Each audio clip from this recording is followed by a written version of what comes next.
नमस्कार दोस्तों, स्वागत है आप सभी का डेली 11 में। आज डेट है 6 जनवरी 2023 और आज हमारा टेस्ट सीरीज का क्रम रहेगा 69वां। इससे पहले 68 सेशन आ चुके हैं। लिंक आपको डिस्क्रिप्शन में मिल जाएगा या फिर चैनल की प्लेलिस्ट में जाकर भी आप उनको देख सकते हैं। टेस्ट सीरीज में दोस्तों 25 क्वेश्चन रहते हैं, 10 उत्तराखंड से, 10 जीके से और 5 हिंदी से। कुछ एक्स्ट्रा इन्फॉर्मेशन भी ऐड की जाती है, वह काफ़ी महत्वपूर्ण रहती है।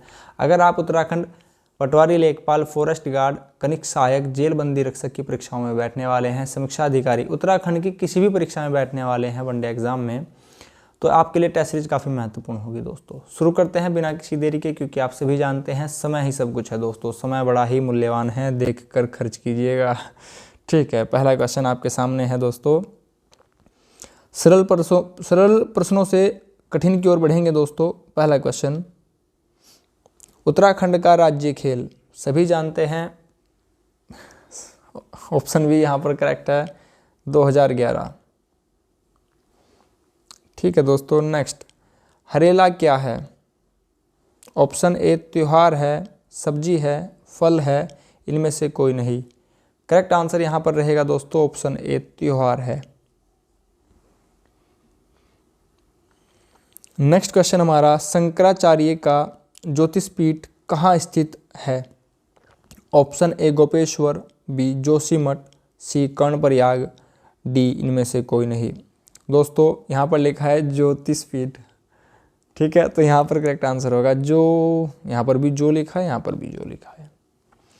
अब बात करते हैं दोस्तों गोपेश्वर, जोशीमठ, कर्णप्रयाग, यह तीनों ही चमोली में स्थित है। चमोली उत्तराखंड का सबसे बड़ा जनपद है। क्षेत्रफल इसका 80-30 है। इसकी स्थापना 1960 में की गई थी और यह दोस्तों पौड़ी से निकालकर इसकी स्थापना की गई थी। अगर आप इसको उत्तराखंड मान लेते हैं क्षमा कीजिएगा, यह चमोली है, यहाँ से आपको पौड़ी से निकालकर की स्थापना की गई। पिथौरागढ़ की स्थापना अल्मोड़ा से निकालकर की गई। उत्तरकाशी की स्थापना टिहरी से निकालकर की गई। दोस्तों यहाँ पर बात करते हैं ऑप्शन ए गोपेश्वर। क्या बता सकते हैं आप?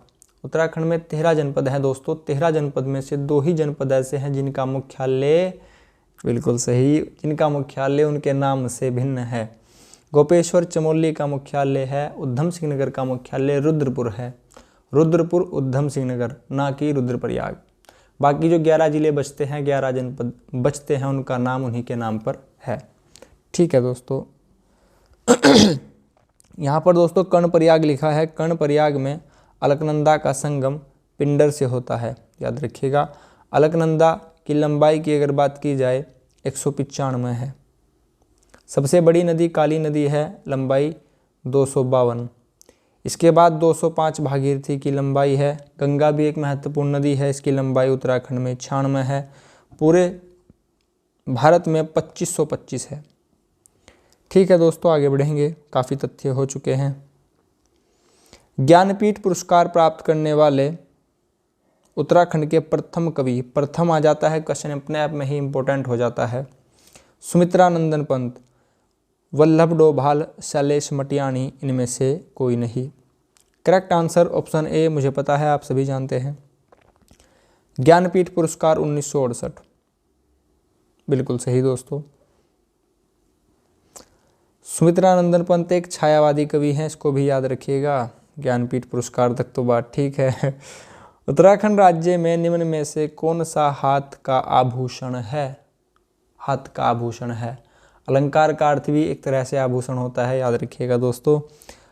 हाथ का आभूषण मुर्खी, गुंठी, पोंटा, इनमें से कोई नहीं। आप आंसर जानते हैं, गुंठी या फिर अंगूठी हाथ का आभूषण है। पोंटा पैर का आभूषण है। मुर्खी मुंह का नहीं है, मुर्खी कान का है। ठीक है, याद रखिएगा, मुर्खी कान का आभूषण है।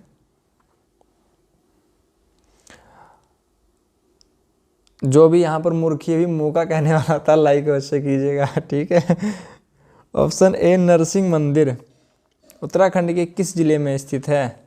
ऑप्शन ए चमोली, उत्तरकाशी, अल्मोड़ा, नैनीताल। बताइए दोस्तों करेक्ट आंसर क्या होगा? ऑप्शन ए करेक्ट होगा, नरसिंह दोस्तों चमोली में स्थित है। चमोली पर बहुत सारी बातें हो चुकी हैं। उत्तरकाशी पर बात करते हैं। उत्तरकाशी का क्षेत्रफल 80-16 है। स्थापना 1960 में ही हुई थी। नैनीताल अल्मोड़ा, इसमें आप अल्मोड़ा एक आंतरिक जिला है, इसको याद रखिएगा। आंतरिक जिले 3 और कौन से हैं? अल्मोड़ा, बागेश्वर, रुद्रप्रयाग, टिहरी। आंतरिक जिले यानी कि इंटरनल डिस्ट्रिक्ट उन्हें कहा जाता है जिनकी सीमा राज्य के अंदर ही सीमित हो, किसी बाहरी राज्य या देश से ना स्पर्श होती हो। कौन सी नदी उत्तराखंड के रास्ते से होकर, नहीं को ध्यान से देखिएगा दोस्तों, एग्ज़ाम आने ही वाला है, बहुत ध्यान से देखिएगा। नहीं बहती है। एग्जामिनर ज़्यादातर क्या करते हैं, पहला क्वेश्चन नहीं का दे देंगे। पहले का अर्थ है कहीं पर भी एग्ज़ाम के क्वेश्चनों के बीच में एकदम, उसके बाद फिर नहीं का दे देंगे। उसके तुरंत बाद आपका तो माइंड सेट हो गया ना कि नहीं के क्वेश्चन आ रहे हैं, उसके तुरंत बाद दे देंगे कौन सा सही है। माइंड सेट हो रखा है नहीं पर, तो वहाँ पर गलती हो जाती है, उससे बचिएगा। ऑप्शन कौन सी उत्तराखंड के रास्ते से नहीं बहती है? चंबल, व्यास, रावी। दोस्तों कोई भी नहीं बहती है, करेक्ट आंसर डी होगा। नेक्स्ट क्वेश्चन, निम्न में से कौन सा युग्म सुम्मिलित है? सुम्मिलित है, देखिए ध्यान से, सुम्मिलित है बोला गया है। काली नदी, लिपुलेख, सही है। लिपुलेख कहाँ पर है दोस्तों, बताइए? पिथौरागढ़। पिंडारी ग्लेशियर, पिंडारी ग्लेशियर कहाँ पर है? चमोली प्लस बागेश्वर। कौसानी और बिनसर श्रृंखला, सही है दोस्तों। कौसानी को स्विट्जरलैंड कहा गया है महात्मा गांधी जी के द्वारा। आगे बढ़ते हैं, यहाँ पर ऑप्शन डी करेक्ट था। कुमाऊं रेजिमेंट की स्थापना किस वर्ष हुई थी? 1936 में, 45 में, 49 में या फिर 50 में? करेक्ट आंसर ऑप्शन बी रहेगा, 1945 में इसकी स्थापना की गई थी। नेक्स्ट क्वेश्चन, उत्तराखंड का राज्य पक्षी है? उत्तराखंड का राज्य पक्षी कौन सा है? मोर है, मोनाल है, कबूतर है, हंस है? करेक्ट आंसर ऑप्शन बी रहेगा, मोनाल उत्तराखंड का, इसे हिमालय का मयूर भी कहा जाता है, राज्य पक्षी है। यह नेपाल का राष्ट्रीय पक्षी है, परंतु यह हिमाचल प्रदेश का अब राज्य पक्षी नहीं है, उन्होंने अपना परिवर्तन कर दिया है। अपने ध्यान रखिएगा, कभी आपने हिमाचल प्रदेश भी याद रख रखा हो। मोनाल का नाम लोफोफोरस इम्पिजेंस है वैज्ञानिक नाम। इसका प्रिय आहार आलू है, बाकी ये कीड़े मकोड़े इस टाइप की चीज़ें भी खाता है। मोनाल यहाँ पर मादा है और डफिया यहाँ पर, मोनाल दोस्तों यहाँ पर नर है, डफिया मादा है। कन्फ्यूजन काफ़ी हो गया, पता नहीं। ठीक है दोस्तों, आगे चलते हैं। नेक्स्ट क्वेश्चन, शब्दों के वर्गीकरण का आधार क्या है? शब्दों के वर्गीकरण का आधार क्या है? अर्थ के आधार पर, रचना के आधार पर, उद्गम के आधार पर, या ये सभी? करेक्ट आंसर ऑप्शन डी होगा, ये सभी शब्दों के वर्गीकरण के आधार हैं दोस्तों। तत्सम शब्दों का मूल स्रोत क्या है? मैंने आपसे बताया था, तत्सम शब्द का अर्थ होता है जो संस्कृत से लिए गए हों, तद्भव का अर्थ होता है जो हिंदी से लिए गए हों।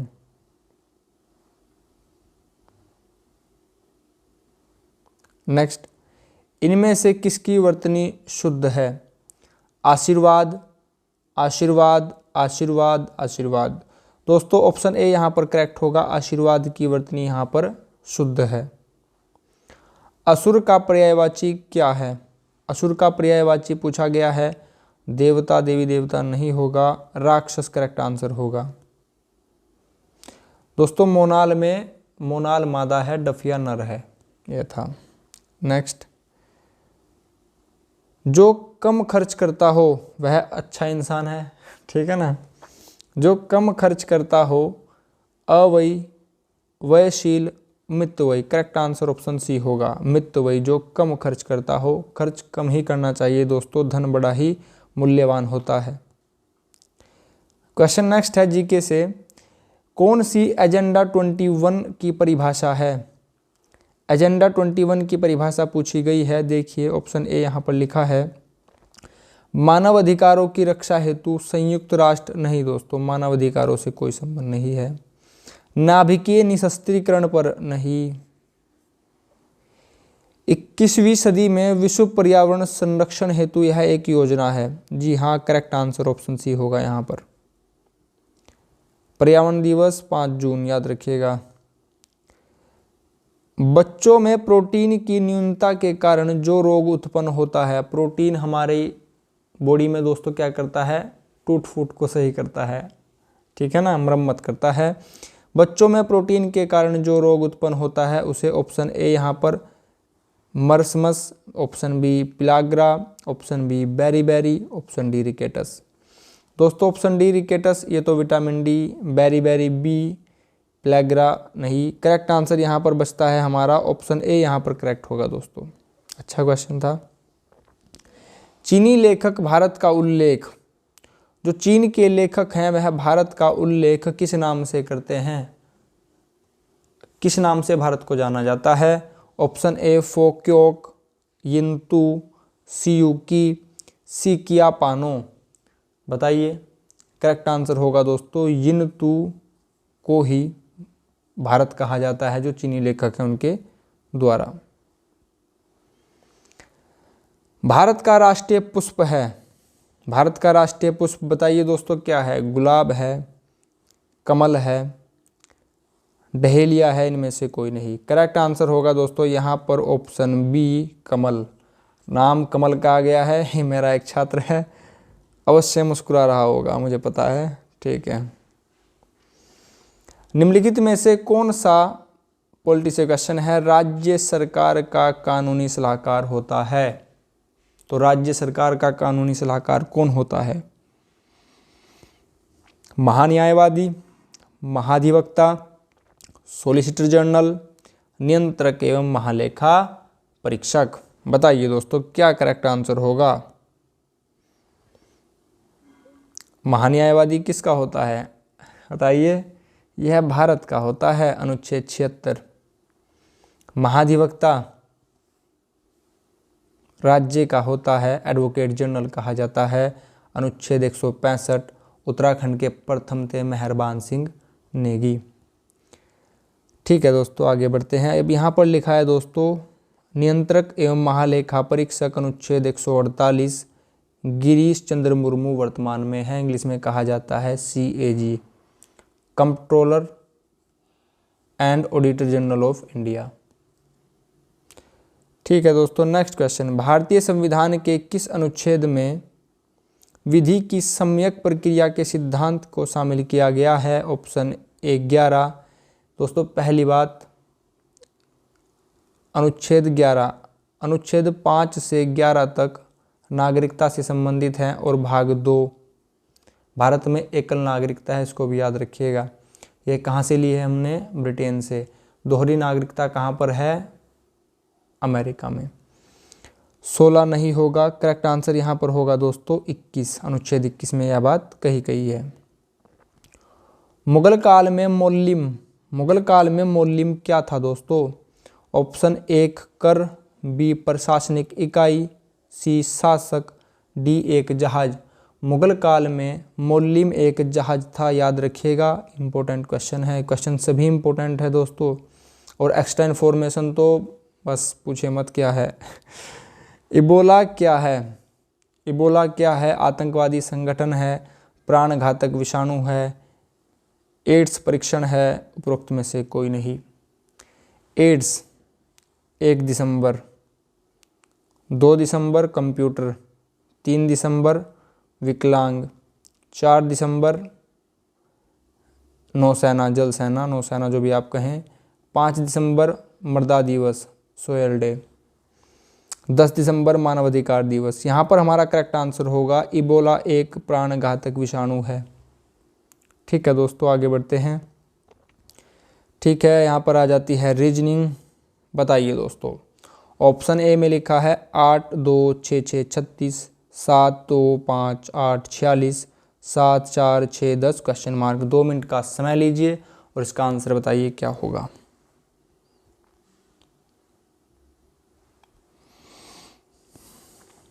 होप आपने सोचा हो दोस्तों इसका आंसर क्या होगा। देखिए यहाँ पर 8 और 6 लिखा है, 8 छंग होता है 48। 2 और 6 लिखा है, 2 6 होता है, 2 6 12। अगर आप इनको माइनस करते हैं तो आंसर आएगा 36। कुल मिलाकर हमारी ट्रिक बनती है, ऊपर और नीचे वाली को मल्टीप्लाई कीजिए और आमने सामने वाले को मल्टीप्लाई कीजिए और उनको माइनस कीजिए, आंसर आ जाएगा। अब यहाँ पर लिखा है दोस्तों 7 और 8, 7 8 होता है 56, 7 8 जा 56, 2 5 जा 10, माइनस करेंगे यू विल गेट 46।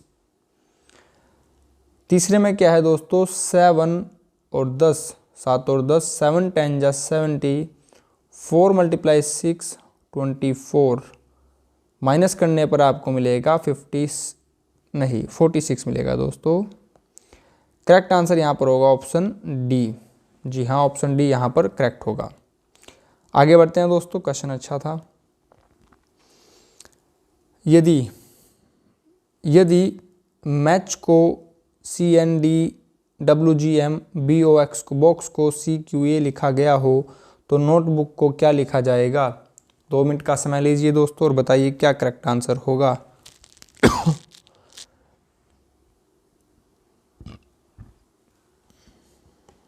देखिए दोस्तों, होप आपने आंसर टिक किया हो। यहाँ पर M लिखा है और M से बनाया गया है N, यानी कि M के एक अगला अक्षर M के बाद आता है N। ऐसे ही यहाँ पर B के बाद अगला अक्षर आएगा C, ठीक है। अब हम देखते हैं N के बाद अगला अक्षर क्या आएगा, O यहाँ पर चारों ही ऑप्शन में दिया गया है, कुछ हल नहीं निकला। नेक्स्ट, जल्दी मत कीजिएगा दोस्तों, कभी आप सोचे कि नेक्स्ट अक्षर ही पूछा गया है। आप देखिए यहाँ पर A के बाद B आना चाहिए, परंतु यहाँ पर C लिखा है, एक अक्षर छोड़ के लिखा गया है।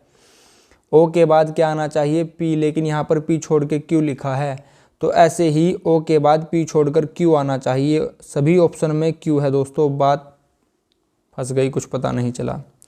नेक्स्ट, T के बाद इन्होंने यहाँ पर लिखा है W, T के बाद आता है UV, 2 अक्षर छोड़ के लिखा जा रहा है, तो यानी कि T के बाद क्या लिखा जाएगा दोस्तों, W यहाँ पर भी दिया गया है, यहाँ पर भी, यहाँ पर भी, यहाँ पर भी। अब भी कुछ आंसर नहीं मिला। C के बाद इन्होंने यहाँ पर लिखा है G, C के बाद D E F, 3 अक्षर छोड़ के लिखिए। तो E के बाद अगर आप 3 अक्षर छोड़ेंगे F G H I आएगा, तो यहाँ पर I कहाँ पर नज़र आ रहा है दोस्तों, ऑप्शन डी पर यहाँ पर नज़र आ रहा है। जी हाँ, ऑप्शन डी और बी आई आ रहा है, यानी कि ऑप्शन ए और सी तो आप काट दीजिए। नेक्स्ट, अगर आप यहाँ पर देखेंगे, यहाँ पर जी लिखा गया है, यहाँ पर भी जी लिखा गया है। लास्ट के अंतिम 3 पर देखिए दोस्तों, लास्ट में एस लिखा गया है, यहाँ से भी आपको आंसर नहीं मिलेगा। आंसर मिल जाएगा या तो आप सेकंड लास्ट या फिर उससे पहला देख लीजिए। तो आप यहाँ पर देख लीजिए ओ देख लीजिए दोस्तों, यहाँ पर ओ कितने अक्षर के बाद आएगा, 1 2 3 4 5 6 अक्षर छोड़ने होंगे दोस्तों। ओ के बाद 6 अक्षर छोड़िए, ओ PQRSTU तक छोड़ेंगे, आएगा V। करेक्ट आंसर इस दृष्टि से हमारा हो जाएगा यहाँ पर डी। यहाँ पर प्रत्येक अक्षर में दोस्तों एक अक्षर की बढ़ोतरी की गई है, +1 +2 +3 +4। अब इसको कम समय में करने की क्या ट्रिक हो सकती है? अगर आप यहाँ पर देखेंगे दोस्तों, सभी ऑप्शनों में शुरू के 2-3 अक्षर सेम दिए गए हैं। ऐसे मत कीजिएगा, क्वेश्चन को उल्टा सोल्व कीजिएगा। यहाँ पर अगर आप उल्टे अक्षर देखेंगे, यहाँ पर लास्ट में लिखा है दोस्तों SU यहाँ पर अगर आप उल्टा सोल्व करते हैं तो आप आंसर तक जल्दी पहुँच जाएंगे, आपके समय की बर्बादी नहीं होगी।